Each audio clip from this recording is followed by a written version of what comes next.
दिल मंदिर मन पुजारी और उसके भीतर एक मूरत है, वो गोविंद और किसी की नहीं। इस मन में जो रखी है मूरत वो तुम्हारी है, मूरत वो तुम्हारी है। गजेंद्र ने पुकारा, परमात्मा दौड़ करके आए। आने में थोड़ी सी देर लग रही है तो भगवान ने सुदर्शन पहले छोड़ दिया। सुदर्शन आया है, आकर के ग्राह का उद्धार किया और फिर भगवान गजेंद्र के समक्ष प्रकट होते हैं। नमः शांताय घोराय मूढ़ाय गुणधर्मिणे। गजेंद्र भगवान की स्तुति करता है, प्रभु की प्रार्थना करता है, बारंबार प्रभु को नमन करता है, प्रणाम करता है। ये कथा बताती है कि एक जड़वत हाथी जब भगवान की भक्ति में भाव विभोर हो करके और भगवान को बुला सकता है तो महाराज मानव तन पाने के बाद भी यदि हम ना बुला पाए तो इससे अधिक लाज की बात और क्या हो पाएगी। सुखदेव जी कहते, देख रहे हो परीक्षित, एक बात बताओ, आज भगवान ने किसके ऊपर पहले कृपा की,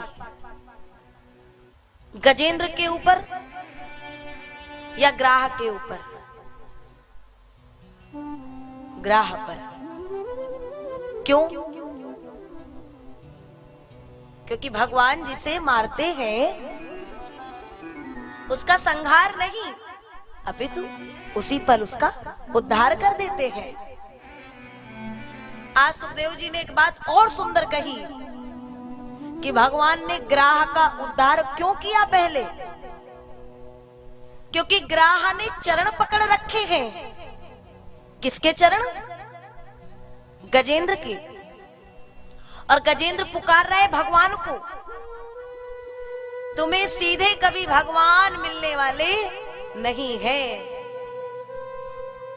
उछाल मार करके डायरेक्ट भगवान की ऊंची उस चोटी पर शिखर पे पहुंचना चाहोगे तो कभी वो मिलने वाला नहीं है। कहीं उछाल बीच में कुछ गड़बड़ हुई तो ऐसे हम गिरेंगे कि कोई आधार नहीं मिलेगा। तो कोई भजनानंदी किसी भक्त के, किसी संत के, किसी गुरु के चरण पकड़ लो तो वो संत अपना उद्धार करने से पूर्व तुम्हारा उद्धार करा देगा, तुम्हें भव से पार करा देगा। किसी संत के चरण पकड़ लें, पांव पकड़ लें तो सरकार कभी ना कभी तो भगवान मिल ही जाएंगे। इसके पश्चात सुखदेव जी कहते हैं, परीक्षित, इस तरह से भगवान ने जो गजेंद्र की सहायता की, रक्षा की, और गजेंद्र ने देखा कि भगवान को मैं क्या दूं? अरे परमात्मा आ गए, मेरे प्राण बचा लिए, अब दूं क्या? कुछ और नहीं दिख रहा है। सरोवर में कहीं से एक कमल का पुष्प अचानक दिख गया। गजेंद्र को लगा, ए गोविंद, तुम्हारे पास इतने कमल हैं, मैं तुम्हें ये कमल क्या सौंपूं?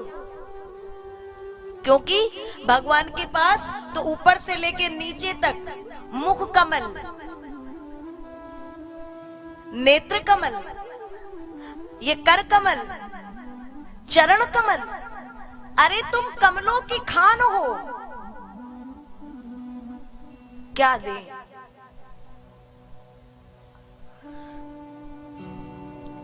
जब कभी तुम्हारे जीवन में ये बात आ जाए कि भगवान को देने के लिए तुम्हारे पास जो सामग्रियां हैं, तुम्हें सोचना पड़े कि मैं क्या दूं भगवान को,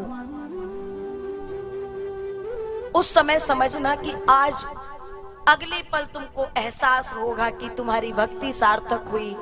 मेरे पास क्या है? कुछ धन, ये कुछ संसार में जिन नोटों से हमारी ख्याति बनती है भगवान हम तुमको ये दें, या तुमने ही जो स्वरूप हमें दिया है उसको ही थोड़ा और सजा करके तुम्हारे सामने ले आए।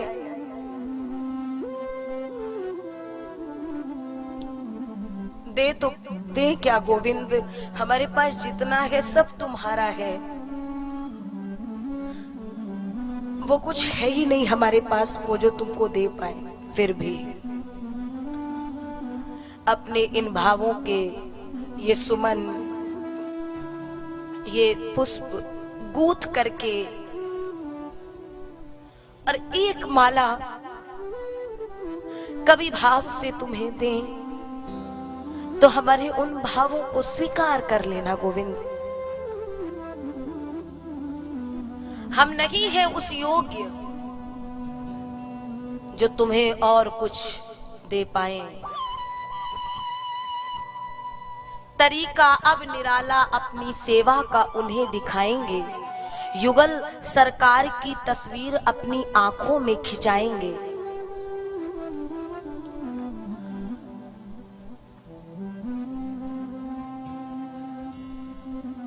पुजारी प्रेम के द्वारा उचित पूजन कराएंगे। और अंतिम में बहुत सुंदर बात कही है कि गिराकर बिंदु आंखों से, गिरा कर बिंदु इन आंखों से हम बहा देंगे नदी गंगा। और कोई गंगा को खोजने हम कहाँ जाएंगे, वहां जाना पड़ेगा, लेकिन ये गंगा जो अंतर में है वो नेत्रों के प्रेमाश्रु बन के बाहर आएगी गोविंद। तो गिराकर बिंदु आंखों से बहा देंगे नदी गंगा, तुम्हें नहलाकर फिर हम इसमें गोते लगाएंगे। इस तरह से तरीका अब अपनी निराला, अपनी सेवा का तुम्हें दिखाएंगे। और तब गजेंद्र ने वही एक कमल का पुष्प